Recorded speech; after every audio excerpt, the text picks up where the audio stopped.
Kuna watu wakibadilisha mazingira wakaenda kwenye mazingira mengine, hakuna tena Uislamu.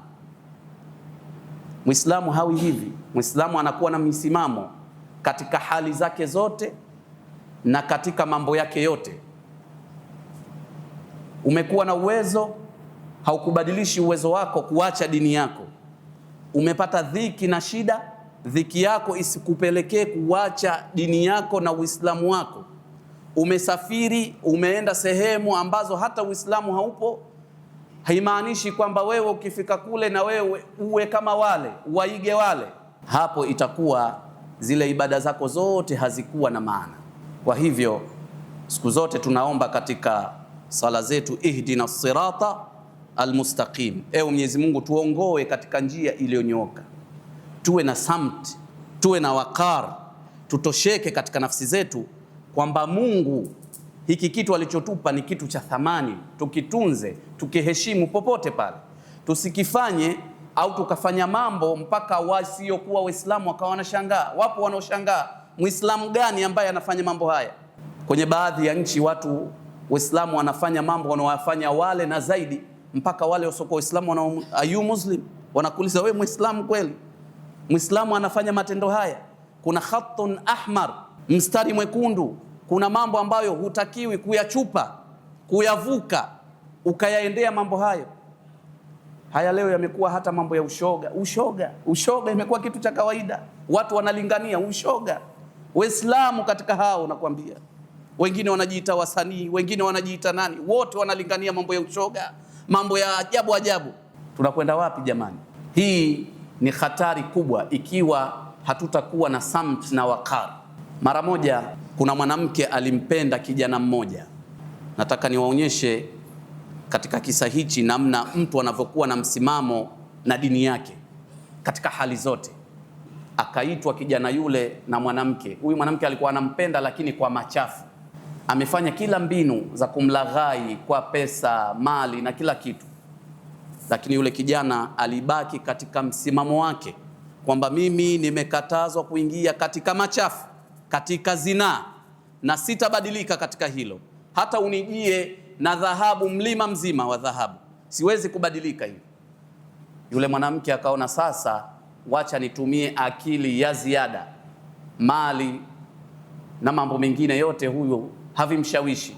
Ni mtu mwenye samt, mwenye wakar, mwenye uchamungu, mwenye msimamo. Tunazungumzia leo msimamo wa kuyakamata yale ambayo umeamrishwa na kujiweka mbali na uliokatazwa. Si kitu chepesi hichi, na watu wengi hawajui, hawazungumzii hili kwamba baada ya imani ni wakar na samt, kisha ndio zinakuja ibada. Ndio ibada zitakuwa zina athari hapo. Unasali lakini unazini, unasali unakunywa pombe, unasali unafanya mambo yote, una vimada, una kila nini. Tatizo hamna samt, hamna hadi, hakuna uongofu hapo. Kijana baada ya kuwa na msimamo, yule mwanamke akaona jambo dogo tu, kwa sababu ni majirani, wanakaa nyumba jirani.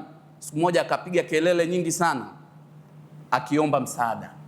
Kijana akaona huyu ni jirani yangu, acha nikampe msaada.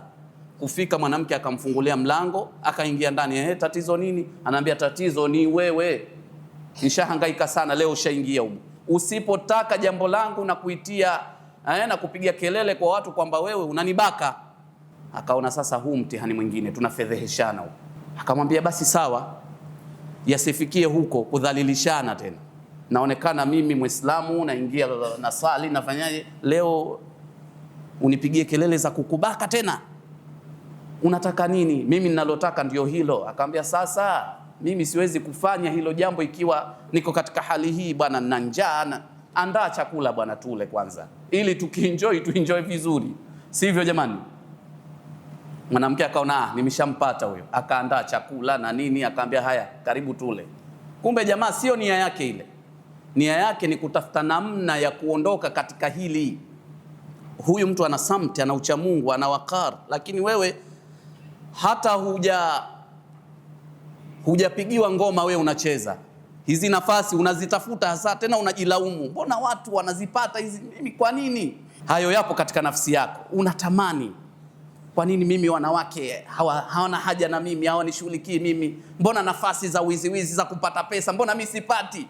Nasikia watu hivi, unatamani hilo jambo, lakini huyu hatamani. Wakala walipomaliza akamwambia, sasa na kwenda zangu msalani, nisubiri na kuja.